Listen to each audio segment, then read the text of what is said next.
Good evening and welcome, everyone. My name is Leroy Chapman, managing editor at the Atlanta Journal-Constitution, and welcome to this discussion about Super 11, which is one of my favorite things personally that this newspaper does every year.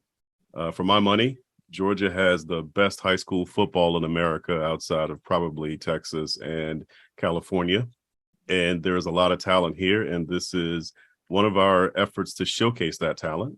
And we're going to talk to some of the gentlemen who put this together. It is a effort that this newsroom puts a lot of time and money behind, and it's because you subscribe that we're able to do it. So first, I'd like to thank all of you for subscribing to Atlanta Journal-Constitution. It is because of your support that we can do this. And in addition to all the great journalism that we provide, we get to do events like today. And this is intended to bring you inside our newsroom and get you close to our journalists, to meet our reporters, and to go deeper on some of the things we do. And I like it when it's something like this because this isn't as heavy as some of the things we do. This is fun. So we will introduce you to our experts on high school football, but I'd like to also tell you about how we'll operate today. We will meet for about 20 minutes. We'll take your questions later, and I'll be on the lookout for those questions, and I'll make sure that our folks are able to get to them. So you can drop your questions in that chat box on your screen, and we will get to them at the end. So let me introduce the gentlemen who are two of the ones who are responsible for putting this together. First, I will introduce you to Leo Willingham. He is assistant senior editor for sports, and he has been covering high school football for a whole lot of years here at the AJC, and we're lucky to have him.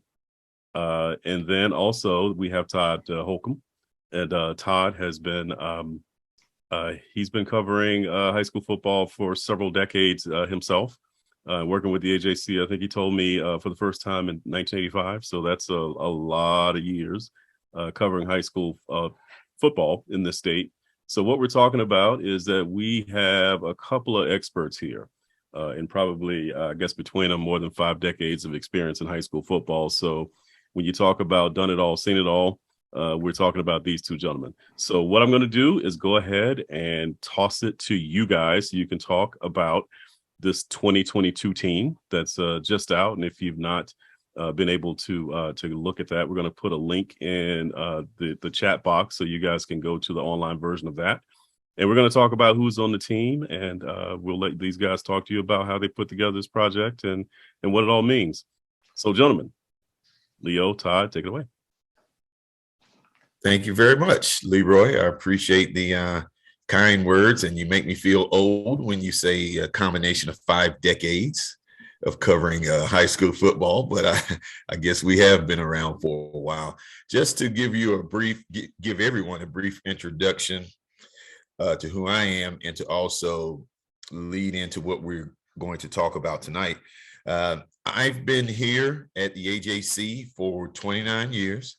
I've covered a variety of sports during that time, but primarily I have been associated with high school football each year during that time, and also for 7 years before arriving at the AJC. So I've been connected with high school football since 1986. I've seen a lot of players during that time, and I hope that during this conversation tonight, we can talk about some of the top players, not only this year, but in years gone by. But I'd like to sort of open the floor to everyone. I'd like to have this more of as a discussion, and really tell me who your favorite high school team might be, or your favorite player that you remember the most, or did you by chance go to attend school with a top high school football player back in the day, or does your son play football now, or what have you? I'd really like for this to be a discussion more than just Todd and I talking to you. Todd, I'll let Todd handle the discussion on this year's Super 11 selections, but I also would like to let everyone know that we just completed a project. It was called the Super 11 Project, where we took a look at the top players in each decade since we've been running the Super 11 team, which began in 1985. So we have some interesting names on that team for the all-decade team of the 80s, 90s, 2000s, 2010. We didn't do 20s because it was just 20 and 21. So, but just to give you a tease to that, two of the Super 11 players from one from 2003 and another from 1995, if I'm not mistaken. Yeah, 95 are already in the Pro Football Hall of Fame. And the last two #1 picks in the NFL draft in Trevon Walker this year from University of Georgia and Trevor Lawrence the previous year from Clemson were also Super 11 picks when they were in high school. So we think we have our eye on the pulse, but we've had some big time misses as well over the years, and we can discuss those as well. So I'm going to turn it over to Todd, let him talk about this year's team, what makes and sort of the dynamic behind this year's team, because we have a lot of Metro Atlanta guys this year. Todd? Yeah, thanks, Leo. You know, I've been, funny thing is my first year at the AJC was 1985 when the first Super 11 came out. And I wasn't covering high school sports at the time. I was on the copy desk, and the guy who picked the first one was Steve Figueroa, who was the sports editor at the time. Still a friend of mine. He works at the Georgia High School Association. So a lot of people in high school sports still know him. And I remember how excited he was about picking these guys because they gave him, you know, some money and some resources. Like, let's make a big deal about this thing. And he got to be the main guy making the choices of picking the team. And at that time, you know, the best 11 players, they didn't get nearly the amount of media attention that they get today. Now these guys are celebrities. They're getting phone calls all the time from recruiting services, newspapers, media, even national media, because you got guys going to Alabama, Clemson, and just like they were then. But the difference is just so much more media attention and social media and stuff like that. So, but in those days, you know, being named Super 11 was probably the biggest honor they had. Now, I will say that even today, after all those years, it's still a big deal for them because look at how happy they are. You can see them in the pictures. They're still honored to do it. But in those days, you know, that was the only thing that really said you are one of the best players in the state. And one of the cool things that Steve Figueroa did was he brought them to Atlanta. All of them came from Atlanta. Only 3 of them were Metro Atlanta. The other 8, you know, around the state, South Georgia, they all came to Atlanta, and they took a picture of them at Six Flags over Georgia. And there was this big sign monument concrete thing that of a, I don't know what, carving almost of the state of Georgia. They stood in front of it and they took a picture of them. So that picture's somewhere in the archives, I guess. And then they took them out to a buffet, and they couldn't believe how much, you know, money they spent, food they ate off the AJC's time. So anyway, sorry to throw that story in there. I just kind of thought of it off the top of my head as we were getting started. So this year, how many years later, you know, nearly 40 years later, we're still doing it. It's still such a cool thing for these players. And I know when we get in touch with the coaches, or when I'm kind of scouting around and talking to the coaches, I'll say, we're thinking about this guy. He might be a candidate. What do you think about him? And they're always so excited, and they're pulling for him and wanting them to get that, you know. So, but as far as this year's team, I guess it's been about the last 15 years that I've helped select it, and it's, you know, it's always a fun thing to do. And you kind of worried that you might get it wrong, like you were talking about a few that we've missed over the years. But frankly, I don't think we've missed as many as I thought. You know, one of the guys that used to pick him, a former sports editor, was a guy named Stan Osher with the AJC, and he told me when I was at, you know, one of the first few years I was helping, you know, pick it. I was talking with him about a player or two, and I was saying, well, this guy is, you know, he's got a lot of the big schools looking at him. I'm not sure he's that great of a high school player. What do you think? And we always tend to lean toward how good they are as high school players. But Stan told me something. He says, well, you just want to make sure you don't leave out a guy who's going to be playing, you know, going to be like an all-pro someday in the NFL. So I do try to keep that in mind a little bit. I mean, if they're a huge prospect, everybody wants them. You know, you got to give a little bit of credence to, you know, you assume if Nick Saban or, you know, Jimbo Fisher or Dabo Sweeney or Kirby Smart wants you, then you're probably pretty good. So you got to consider that. But ultimately, I'm looking for the best 11 high school players. Those would be the guys that I would favor and promote for this. So as far as this year, I mean, I think, I think half of them, maybe 4 or 5 of them are among the top 10 recruits, or, I think the top 4 prospects in the state are all there. So if you're that good and and you're also a good high school player, you're probably going to make it. But there are also some guys that are not super highly recruited. Like all 11 of these guys are going to play in a Power 5 conference, the ACC, SEC, Big Ten, but some of them aren't, they're still 3 stars. I mean, a couple of guys like that there's one named Kewan Brown of South Atlanta, and he's just a 3-star recruit. He's going to Purdue, very good player, obviously be able to do that, but he's not a 5-star, but he rushed for 2,700 yards last year. And he's the first All-State player ever in the history of that school. That school had never had an All-State, first team All-State player. He did that 2 years in a row. The team was crummy when he was a freshman, and he hung around. They won their first region title, first playoff games. A guy like that, it puts a program on the map. You really got to look at a guy seriously, because of the impact he has on the story of high school football, right now. So maybe he played for another team that was, 500 not so good. He may not stand out or may not be that important. Another similar kind of guy is an offensive lineman at Kennesaw Mountain, Connor Lew. He's only a 3-star. He's going to Auburn because he wants to be a pilot, and they have some kind of program there that helps with in that regard. And I'm sorry, he's going to Miami, not Auburn. But he's another guy that he's a 4-year starter. That program had never Kennesaw Mountain never made the playoffs. His first year as a freshman, he started. They went 0-10. Last year, they won their first region title. So those example of 2 guys that are not super heavily recruited, but they help tell the story of high school football in Georgia. So other guys, you want to talk about each one, or how would you like me to proceed on that? The number one, what's considered the best player of the state by most recruiters is a guy named Caleb Downs, safety at Mill Creek. He's committed to Alabama, but he's also a good high school player. I mean, he plays both ways, offense and defense. He was first team All-State on one of the top programs. Mill Creek's a top 10 Class 7A team. So that's the ideal candidate right there. I mean, they're a really high recruit, but mainly though, they're just good high school players. They're already good. They're not a project. He's not going to Alabama because of his measurables, his strength, size, speed. He's doing it because he's got that, but he's also a really good high school football player. All right, so we will take any questions if you've got them. So please submit them in the chat, and we'll make sure we get them. I have questions too, but I will let you gentlemen continue to kind of talk about this team. But I will throw this question in. So if we're looking at this team of 11, and you've mentioned folks who are being highly recruited, as I read through that list, a lot of these guys are committed, but there are some players who are uncommitted. So are there any big recruiting battles for any of those 11, and do any of them involve the state schools, UGA or Georgia Tech?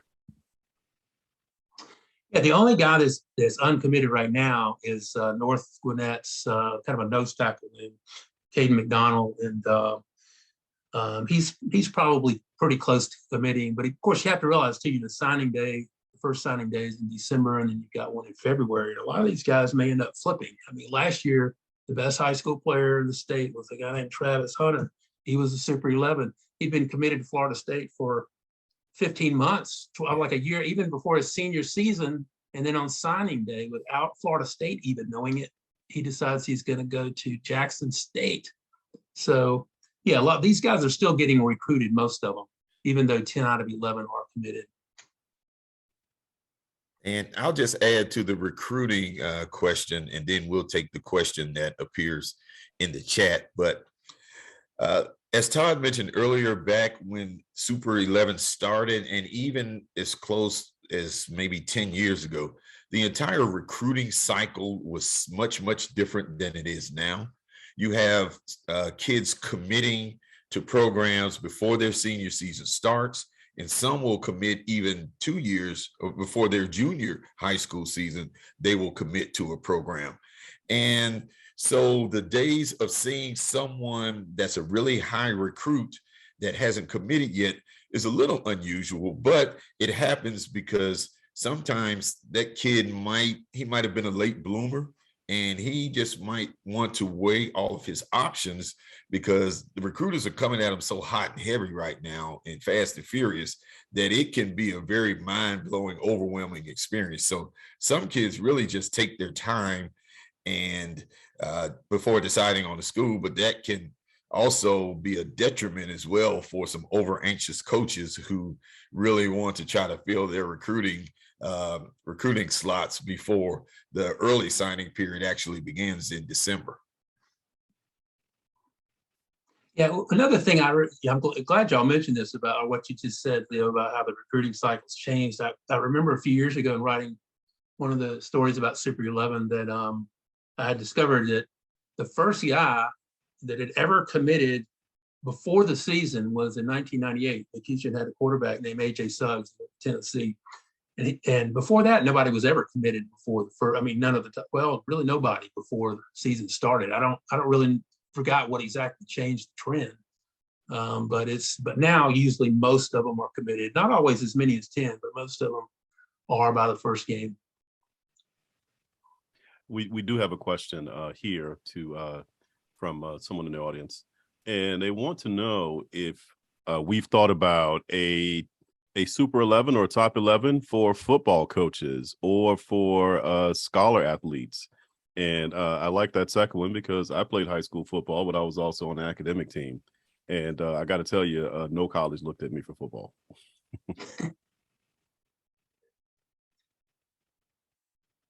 Leo, you're muted. You got to unmute.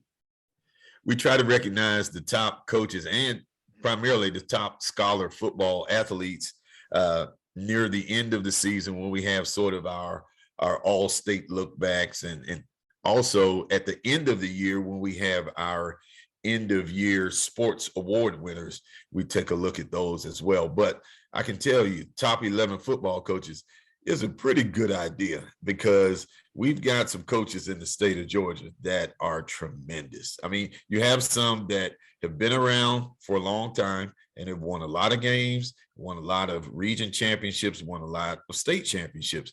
And you also have a lot of up and coming coaches that are really in tune to today's game and how it's played and how to handle today's young athletes. So I think we might want to take a look at the top 11 football coaches because I know that would bring some recognition to the coaches, but it would also it would bring up some discussion because I think there'll be some pretty good discussion along those lines. Yeah, Georgia has some great ones. I will just say that, Georgia probably has, I know this sounds like I'm being a homer for the state, but I bet you that Georgia has better coaches than any other state in the South, maybe the country. And the reason is because Georgia schools pay more than the other states, or even in the South, and their booster clubs are bigger. I don't know why it is. It's just the setup of a lot of the school systems that they'll pour money into it. There's a coach named Josh Niblett that just came from Alabama's most successful program, and he's the first-year coach this year at Gainesville. You never see it going in reverse. You don't see one of the top Georgia coaches going to Alabama, Florida, but it happens in reverse. So I think, Super 11 would be pretty strong for coaches in Georgia. Okay. Well, we have another question that was sort of posed, I guess, at the beginning of this discussion, and it was about that we had some notable misses on this list. So we don't want to get away from this discussion without saying who was the most notable miss for the Super 11 over the course of its existence. Well, as I was putting together the all-decade teams and taking a look at each Super 11 player that was selected, and let me preface this by saying that the Super 11 team is a preseason look at the top players in the state. So 9.9 times out of 10, the preseason guys end up being the top guys at the end of the year and also moving forward. But three names that are the most notable misses. Back in the 90s, there was a kid who played linebacker at Washington County named Takeo Spikes. Takeo ended up going to Auburn, 3-year starter at Auburn, and played 16 years in NFL. And he was not a Super 11 selection. Now, I can say that during that time, we were only selecting one player per team, per high school team for the Super 11 in an attempt to try to make it sort of statewide. We did not choose two players on one team, and the offensive lineman on that team, who was a senior the same year Spikes was a senior, was selected. His name was Jeremy Brett. Attended Florida State. Had a pretty decent college career, but going into his senior year, Jeremy Brett was the higher rated recruit than Takeo Spikes. So we went along those lines. And of course, this isn't an exact science. So that was a really big miss. Another big miss recently, sort of the same scenario where one player on a particular team was a higher rated recruit going into the senior season and was a Super 11 selection, where his teammate eventually ended up being the state player of the year when they won the state championship that year, played at a couple of colleges, and is now one of the top running backs in the NFL, is Alvin Kamara. Alvin Kamara attended Norcross High with Lorenzo Carter. Yep. And Lorenzo Carter was a very, very good high school player, very good. And he was also a very good high school basketball player as well. And going into his senior year, Lorenzo Carter was one of the top recruits, not only in Georgia, but in the nation. So Alvin Kamara ended up being the top offensive player and the top player in the state. He rushed for maybe 2,600 yards or so, but for those who might have seen the game or might have covered it, he had this great run in the fourth quarter with the game still in tow that really took Norcross over the top. So, and that was a miss. But I think our biggest miss happened in 2006, where some of the selections included Eric Berry from Creekside, who will likely end up in the Pro Football Hall of Fame. Cameron Hayward from Peachtree Ridge, who will probably end up in Pro Football Hall of Fame. Morgan Burnett, who attended Georgia Tech and was a really, really good player at Georgia Tech. He played with the Packers for maybe 7-8 years or so. But the one guy who wasn't selected that year was named Cam Newton. And, Cam won the Heisman Trophy and eventually became NFL MVP. Now, in high school, he was one of the top players on his team, but he eventually went to Florida, got into some trouble, went to junior college, was at Auburn, and then, that was his road there, and eventually developed into an NFL MVP. So those were the three glaring Super 11 omissions. Like I said, it's not an exact science, but I think for the most part, we've gotten them right over the years. And I'll take the blame for all three, even though I didn't omit either one. The interesting about, Kamara, he, of course, what you mentioned about Kamara and Spikes, I didn't think about this, but they both, because you made the great point, these are picked in preseason, because both of those guys, if the team had been picked in postseason, Kamara and Spikes would have made it. I don't know about Cam Newton, because he was a very good high school player, but his team was pretty good. They, I don't know if he would have been considered, even at the end of his senior year, the best high school player. But one little quick note on Kamara, when he was picked for Player of the Year, it was kind of controversial because we were the only publication that picked him instead of Deshaun Watson. And Watson had a huge junior year. And part of the thought was, well, it's close, we'll give it to the senior. And for a little while, I thought that was a bad choice. But then Kamara just, then he has this great NFL career. He's NFL Rookie of the Year. So that didn't look so bad now. Yeah. Okay. Well, gentlemen, I think we are at time. We promised 20 minutes, and we want to be at least close to that. So I do appreciate your insight. It's been a pleasure for me to participate in this. I was a sports writer a long, long time ago, and you guys don't let me anywhere near sports nowadays, which is probably a good thing. I want to say this. I want to thank everyone for attending today. Is because of you subscribing, is that we're able to do what we do. And I just want you to encourage you to follow our sports coverage at ajc.com throughout the year. This will be another big and exciting high school football year.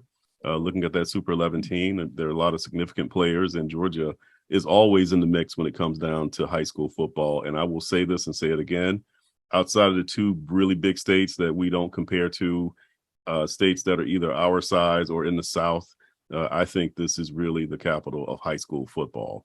And just as a personal note, living here in Gwinnett, which is where I am, and my son played high school football at Peachtree Ridge High School, it is phenomenal to watch the level of high school football here in this state. And those Norcross teams you're talking about that had Lorenzo Carr, that had Alvin Kamara, those were some fantastic teams. So I don't have any more kids playing high school football. I have no reason to go to a high school football game other than the fact that I love it, and I can't wait until they kick off. All right. Well, thank you both, and we will adjourn. So thank you for sitting with us for a little while. Take care. Thanks.